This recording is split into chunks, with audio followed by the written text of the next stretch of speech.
오늘은 부활절입니다. 부활절은 예수님께서 십자가에서 죽으신 후에 3일 만에 부활하신 것을 기념하는 주일입니다. 예수님께서 십자가에서 왜 죽으셨습니까? 우리의 모든 죄를 대속하기 위해서입니다. 우리가 받을 죄의 벌을 예수님께서 대신 죄값을 다 치러 주셨습니다. 그러므로 예수님께서 나의 죄를 대신해서 십자가에서 죽으셨다는 것을 믿는 자는 하나님께서 죄를 용서해 주십니다. 우리는 예수님의 십자가 대속을 믿는 믿음으로 우리의 죄를 용서받았습니다. 그리고 예수님은 죽은 지 3일 만에 부활하셨습니다. 금요일 오후 3시경에 십자가에서 돌아가시고 주일 새벽에 부활하셨습니다. 예수님께서 왜 부활하셨습니까? 우리에게 죽음이 끝이 아니라 다시 살아나 영원히 산다는 것을 직접 보여주시기 위해서입니다. 예수님의 부활은 우리가 죽음을 이기고 영생한다는 증거입니다.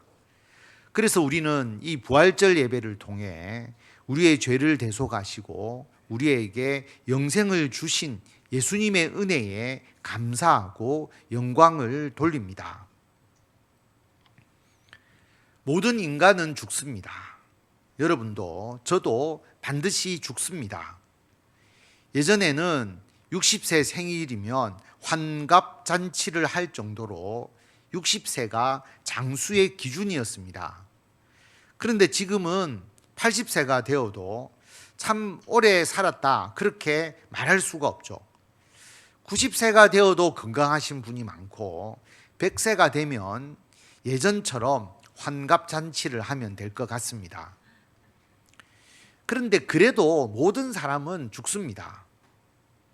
여러분, 죽음에 대해서 깊이 생각해 보셨습니까? 죽고 난 이후에 어떻게 될까? 그동안 살려고 바둥바둥 거렸는데 살려고 서로 경쟁하고 미워하고 시기하고 싸우기도 하고 또 오래 살면서 여행도 가고 취미생활도 하면서 즐기려고 했는데 죽고 나면 어떻게 될까? 여러분, 눈을 한번 감아 보시면 죽으면 이처럼 캄캄할까? 암흑일까? 아무 생각도 없고 이대로 끝일까? 나의 존재가 그냥 사라져 버리고 모든 것이 끝나는 것일까? 내 삶이 이렇게 사라지는 것일까? 그런데 세상의 모든 사람들이 죽음이 끝이 아니라고 생각합니다. 영혼의 존재를 믿습니다. 기독교가 전파되지 않은 곳에서도 아프리카의 원시적인 부족들조차도 영혼을 믿습니다. 서로가 지식의 소통이 거의 없었던 수천 년 전에도 사람이 사는 모든 곳에서 영혼의 존재를 믿었습니다. 누가 지어낸 것일까요? 아니면 누가 가르쳐 준 것일까요?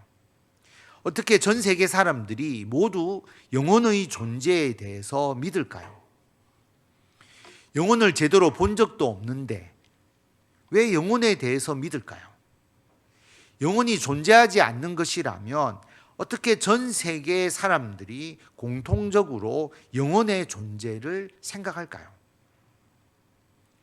사람들이 영혼의 존재를 믿는 것은 하나님께서 처음 사람을 창조하실 때에 사람을 영혼을 가진 존재로 만드셨고 아담은 최초 인간 아담은 자신이 영혼을 가진 존재라는 것을 알았고 그 가르침이 계속 전해졌고 그래서 이후의 모든 사람들이 영혼의 존재를 알게 되었기 때문입니다.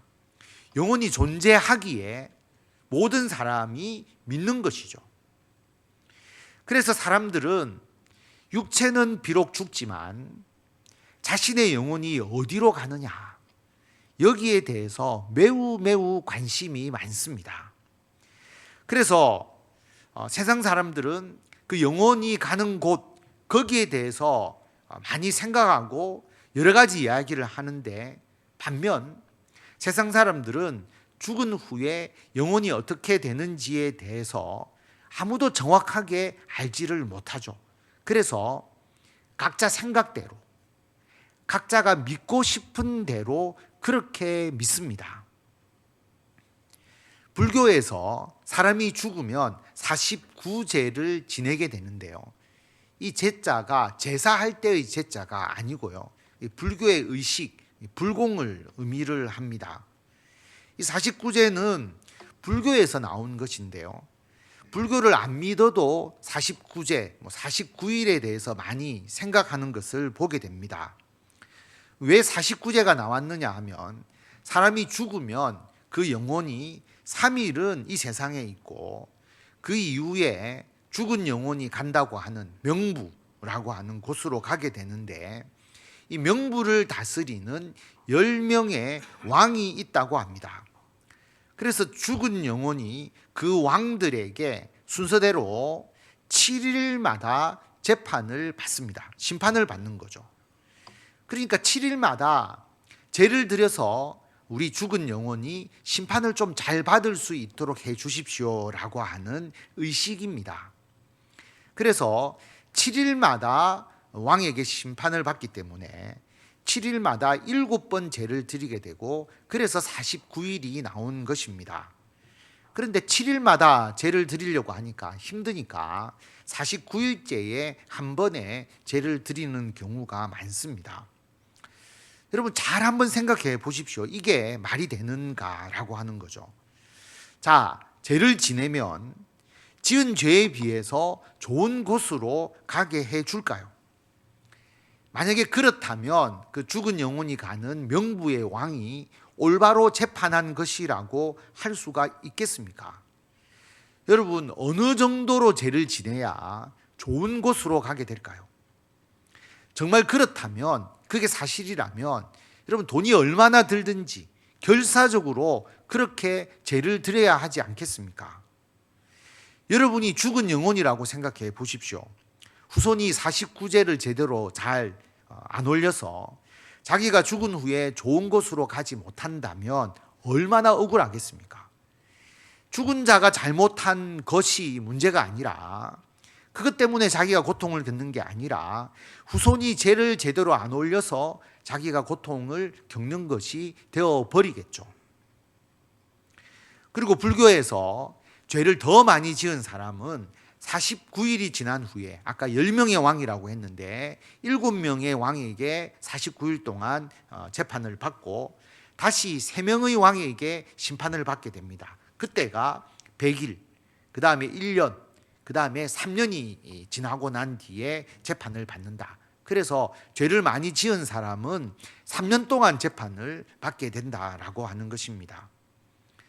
그런데 이렇게 명부를 다스리는 10명의 왕이 있다는 이 생각은 불교의 진짜 경전이 아니라 위경에서 나온 겁니다. 위경이라는 것은 정식 경전이 아니라고 하는 것이죠. 그래서 불교에서 이거 잘못된 것이다 그렇게 주장하는 종파도 있습니다. 특별히 동남아시아에 있는 소승불교, 상자부 불교라고도 하는데 그 불교에서는 49제라는 개념이 전혀 없습니다.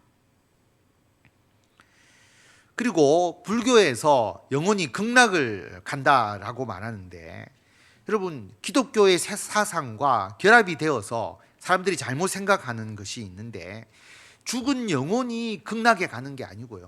불교에서는 극락에서 다시 태어나는 겁니다. 다른 사람으로 태어나는 것이죠. 그래서 자기 영혼이 극락 가는 게 아니고요. 극락에서 다시 태어나는 윤회의 사상입니다.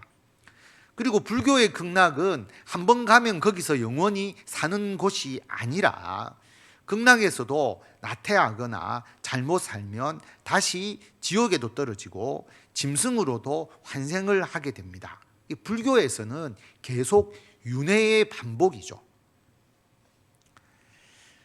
기독교인들 중에서도 49제, 꼭 제사를 지내지 않는다 할지라도 49일에 의미를 두는 사람들이 있습니다.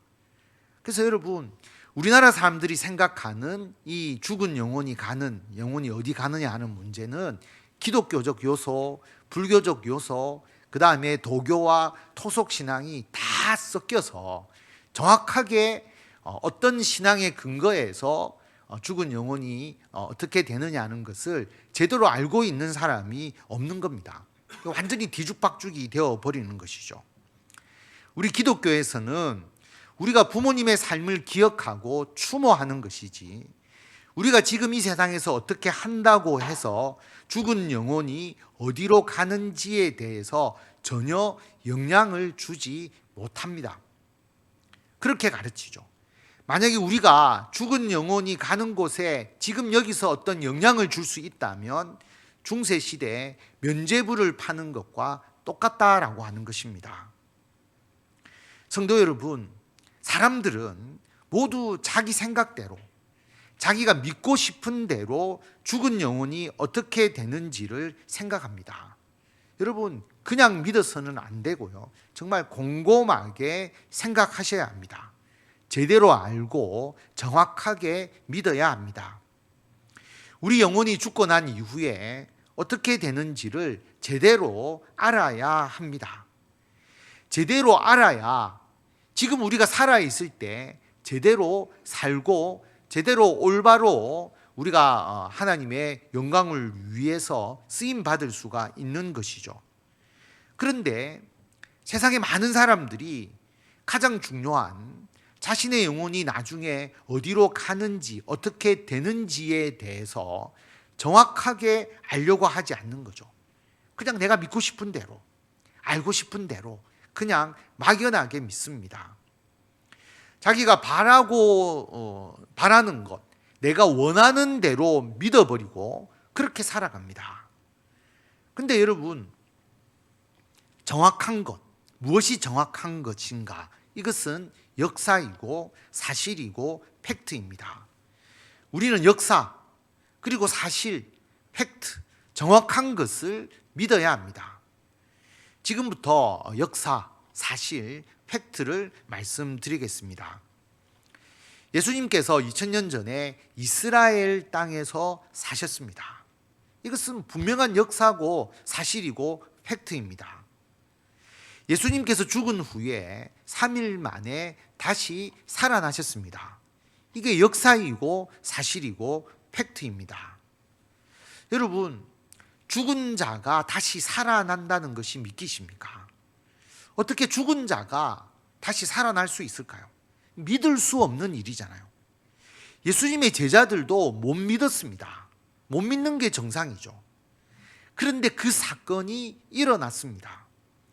있을 수 없는 일이고 믿을 수 없는 일인데 실제로 일어난 사실이니까 제자들이 믿을 수밖에 없었던 겁니다. 예수님께서 죽은 자를 살리셨잖아요.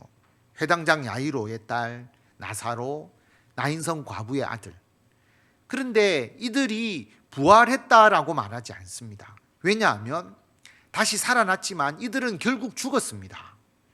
그런데 예수님은 죽은 후에 다시 살아나신 후에, 그리고 그 후에 죽지 않으셨습니다. 승천하셨죠. 어디로 가셨습니까? 하늘로 올라가셨나요? 대기권, 그리고 우주, 계속 우주로 가신 건가요? 아닙니다. 예수님께서 우주로 가셨다면 천국은 우주선을 타고 갈 수가 있겠죠. 그런데 우주선을 타고 천국에 갈 수가 없습니다. 예수님께서 승천하신 것은 다른 차원의 공간으로 가신 것이죠. 그런데 그곳은 우리가 죽지 않으면 가볼 수 없는 것이고, 예수님께서 사람들에게 그곳에 대해서 아무리 구체적으로 말해도 이해가 안 되고 알 수가 없으니까 예수님은 우리가 볼 수 있는 것, 알 수 있는 곳까지만 가르쳐 주시고 보여주셨습니다. 그래서 사람들에게는 구름이 있는 곳까지 올라가시는, 승천하시는 모습만을 보여주신 것이죠. 여러분, 어떻게 사람이 승천을 하겠습니까? 못 믿는 게 정상입니다. 그런데 그 사건이 일어났습니다. 있을 수 없는 일이고 믿을 수 없는 일인데 실제로 일어난 사실을 제자들이 보았기 때문에 그들이 믿을 수밖에 없었던 것입니다. 여러분, 예수님께서 부활하셨습니다. 예수님은 40일 동안 이 땅에 제자들과 함께 계시다가 승천하셨습니다. 다시 말하면 하나님의 나라, 천국으로 다시 가신 것이죠. 이게 역사이고 사실이고 팩트입니다. 예수님께서 대제사장의 무리들에게 붙잡히시니까 제자들이 뿔뿔이 흩어져서 도망가 버렸습니다. 자신들이 잡혀 죽을 것 같았기 때문에. 그런데 예수님의 부활을 목격한 제자들, 그리고 예수님의 승천 이후에 이들이 성령 충만함을 받고 180도로 변화되게 됩니다. 오순절날 성령 충만함을 받은 후에 베드로가 처음으로 이스라엘 백성들, 예루살렘 사람들에게 설교하는 내용이 나옵니다. 그 설교의 내용을 보면 그가 예수님께서 하나님께서 정하신 뜻과 미리 아신 대로 내준 바 되었다. 대제사장 무리들에게 예수님께서 붙잡히셔서, 그런데 너희가 법 없는 자들의 손을 빌려 불법적인 재판을 통해서 너희들이 예수님을 십자가에 못 박아 죽였지 않느냐라고 그렇게 말합니다. 그러나 하나님께서 예수님을 사망의 고통에서 풀어 살리셨기 때문에 이는 그가 사망에 매여 있을 수 없었습니다. 그리고 이렇게 말하죠. 이 예수를 하나님이 살리셨다. 우리가 다 이 일의 증인이다. 예수님의 제자들이 증거한 것 오직 예수님의 부활입니다. 부활에 대해서 전하지 못하도록 유대교 지도자들이 예수님의 제자들을 죽이고 또 죽이고 또 죽였는데 그래도 증거한 것이 예수님의 부활입니다. 그들이 목격했기 때문에 팩트이고 사실이고 역사이기 때문입니다. 예수님 외에 죽음 이후에 다시 살아나셔서 우리가 사는 이 세상에 계셨고, 그리고 다른 곳, 특정한 다른 곳으로 가는 것을 직접 보여주신 분이 이 세상에 있습니까? 아무도 없습니다. 오직 예수님만이 죽은 자가 다시 살아나서 영원히 산다. 어디에서? 하나님의 나라에서. 이것을 분명히 가르쳐 주시고 그리고 분명히 보여주셨습니다. 예수님의 제자들은 예수님의 부활과 승천을 너무나 확실히 보았기 때문에 예수님을 믿고 죽은 자가 하나님의 나라에서 영생한다는 것을 목숨을 바치면서 증거했습니다. 부활하신 예수님의 모습은 지금 우리들의 이 육체의 모습과는 달랐습니다. 요한복음 20장에 보면 이날 곧 안식 후 첫날 저녁에, 예수님이 부활하신 날 저녁이죠, 제자들이 유대인들을 두려워해서 모인 곳에 문들을 다 닫고 있었습니다. 그런데 예수께서 오셔서 가운데 서서 너희에게 평강이 있을지어다, 샬롬이라고 인사하시면서 들어온 것이죠. 예수님은 문을 통과하신 거예요. 그럼 영인가? 육체가 없는 영인가? 아닙니다. 육체가 없지 않으셨죠. 만질 수도 있었고. 그런데 부활하신 예수님은 문을 통과하는 그런 신체를 가지셨습니다. 굉장히 신비로운 모습이죠. 이게 이해가 안 되고 안 믿깁니다. 제자들도 깜짝 놀라고 믿지 못했어요. 두려워했습니다. 그런데 이게 역사이고 사실이고 팩트이니까 제자들이 부활하신 예수님에 의해서 자기가 본 것 그대로를 증거했습니다. 예수님의 부활은 사람이 죽음이 끝이 아니다라고 하는 것을 우리에게 분명히 보여줍니다. 우리는 다시 살아난다. 신비로운 모습으로. 그리고 하나님의 나라에서 영원히 산다. 그러나 성도 여러분, 이 하나님의 나라에서의 영생은 모든 사람에게 주어진 것이 아닙니다. 로마서 6장 22절에 보면 그러나 이제는 너희가, 로마 교회 성도들에게 쓴 편지잖아요. 로마 교회 성도들이 죄로부터 해방이 되었다. 예수님의 십자가의 대속.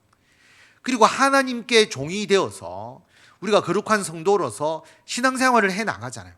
거룩함에 이르는 열매를 맺었고, 그리고 그 마지막에 영생을 누린다라고 말합니다.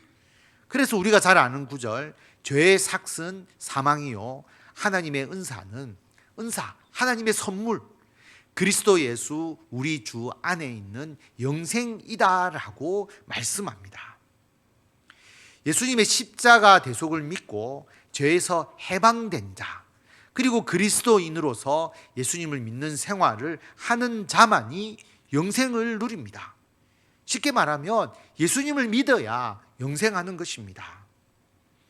요한일서 5장 11절에 보면 또 증거는 이것이니 하나님이 우리에게 영생을 주신 것, 그리고 그 영생, 그 생명이 그의 아들 예수 그리스도 안에 있는 것이다.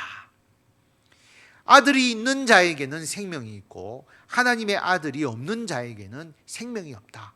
예수님을 믿는 자에게는 생명이 있고 예수님을 믿고 그 믿음 가운데서 살아가는 자는 생명이 있고 그렇지 않는 자는 생명이 없다라고 하는 것이죠. 내가 하나님의 아들의 이름을 믿는 너희에게, 우리들이죠. 모든 그리스도인들이죠. 이것을 쓰는 것은 너희로 하여금 너희에게 영생이 있음을 알게 하려 합니다.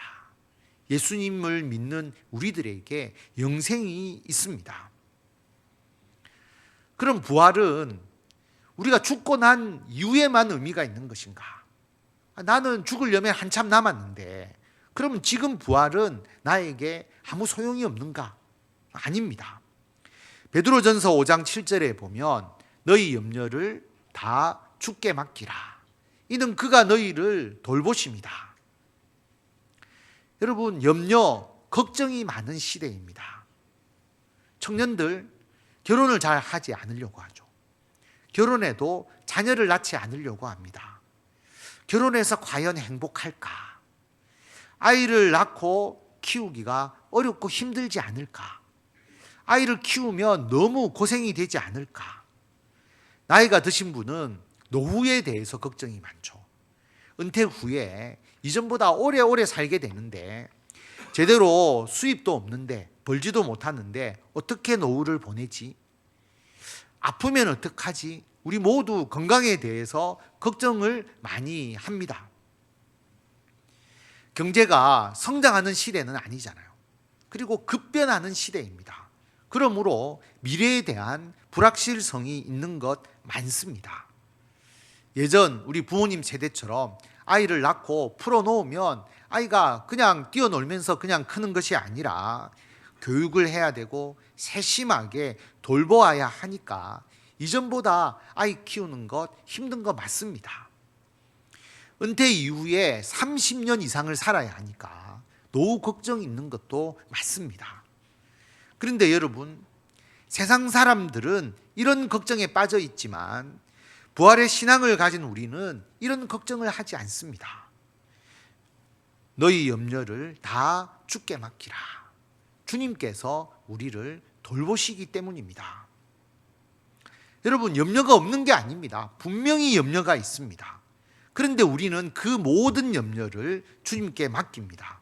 왜냐하면 예수님께서 우리를 돌보시기 때문입니다.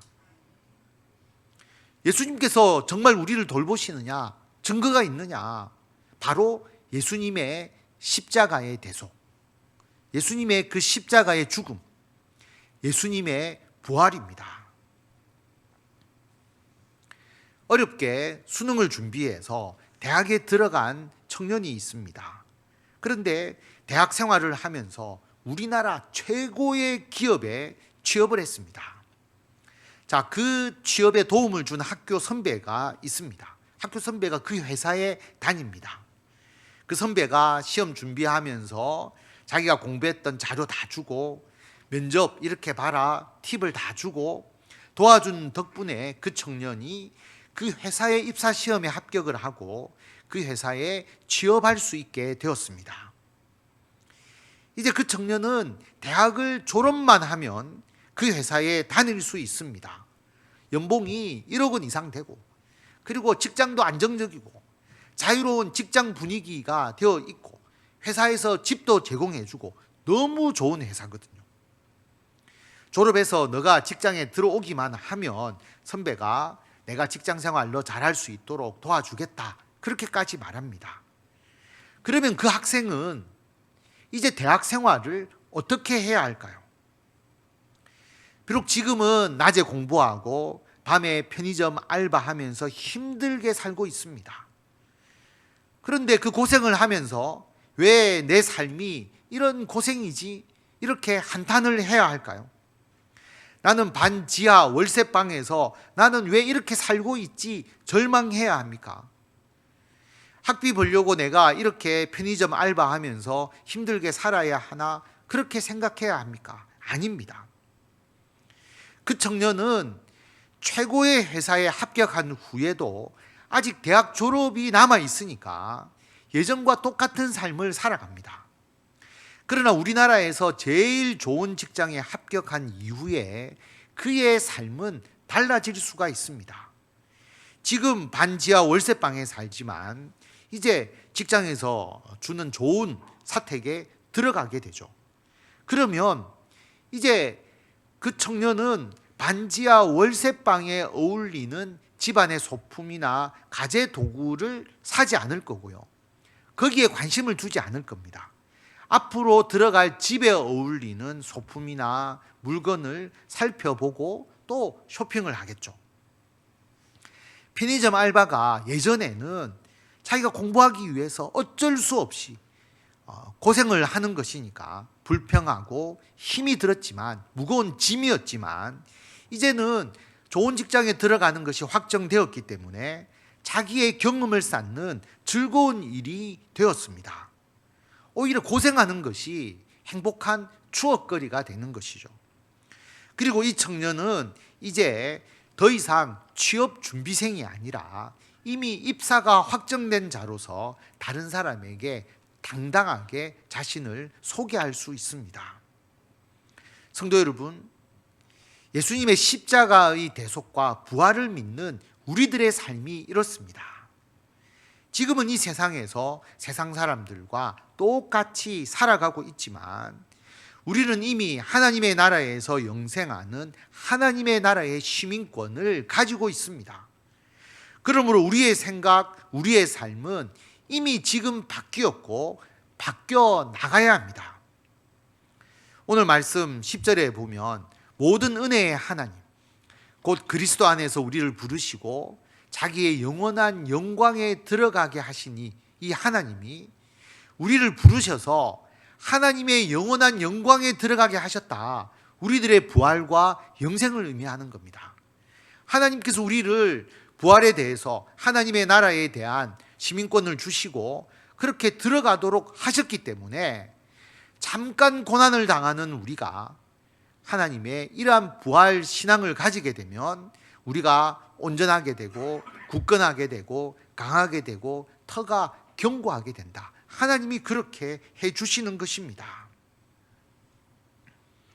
지금 우리가 이 세상에서 세상 사람들과 똑같은 고난을 겪기도 하지만 이것은 잠깐일 뿐입니다. 하나님께서 우리를 온전하게 하시고 굳건하게 하시고 강하게 하시고 터를 견고하게 하십니다. 예수님의 십자가의 대속과 예수님의 부활을 믿는 우리들은 결코 지금 낭망하지도 않고 슬퍼하지도 않고 좌절하지도 않습니다. 근신하라 깨어라, 너희 대적마귀가 우는 사자같이 두루 다니며 삼킬 자를 찾는다. 여러분, 사탄은 우리를 걱정과 염려 속에서 살아가게 합니다. 그래서 우리가 가진 이 부활의 기쁨과 부활의 소망을 빼앗아 가려고 합니다. 그런데 우리 신앙의 선배들은 우리보다 훨씬 더 큰 고난을 당하였지만 그들은 승리할 수 있었습니다. 왜냐하면 부활의 신앙을 가졌기 때문입니다. 너희는 믿음을 굳건하게 하여서 그 마귀를 대적해라. 왜냐하면 세상에 있는 너희 형제들도 동일한 고난을 당하고 있다. 고난만 당하는 것이 아니라 그 형제들은 그 고난을 부활의 신앙으로서 이겨내고 승리했습니다. 우리가 잘 아는 주기철 목사님, 신사참배를 반대하다가 의성경찰서에서 7개월간 모진 고문을 당했습니다. 그리고 풀려나셔서 1939년 2월 첫째 주일날 그 목사님이 심우하던 평양 산정은 교회에서 행하신 설교문이 남아 있습니다. 그 설교의 일부만 제가 말씀을 드리면요, 첫 번째, 죽음의 권세를 이기게 하여 주옵소서. 주님, 나를 위하여 죽으셨거늘 내가 어찌 죽음이 무서워서 주님을 모르는 채 하겠습니까? 다만 일사각오가 있을 뿐입니다. 한 번 죽는다라고 하는 각오를 말하는 것이죠. 십자가에서 죽으시고 무덤 속에서 3일 만에 부활하신 주님, 사망의 권세를 죽이신 예수여, 나도 부활을 믿고 사망의 권세를 내 발 아래 밟게 하시옵소서. 죽음아, 내 쏘는 것이 어디 있느냐? 나는 부활하신 예수를 믿고 나도 부활하리로다. 소나무는 죽기 전에 찍어야 푸르고 백합화는 시들기 전에 떨어져야 향기롭습니다. 이 몸도 시들기 전에 주님의 제단에 제물이 되어지리이다. 그 어떤 암흑과 같은 상황 속에서도 고통과 고난이 우리의 삶을 짓누른다 할지라도 예수님의 부활은 우리에게 모든 걱정과 근심을 이겨내고 우리의 승리, 그리스도인의 승리를 선언하게 합니다. 성도 여러분, 예수님의 부활은 역사이고 사실이고 팩트입니다. 그러므로 부활의 신앙으로 여러분의 삶 속에서 항상 승리를 하는 그 사실, 그 팩트, 그 역사를 만들어 나가시는 성도 여러분이 되시기를 바랍니다.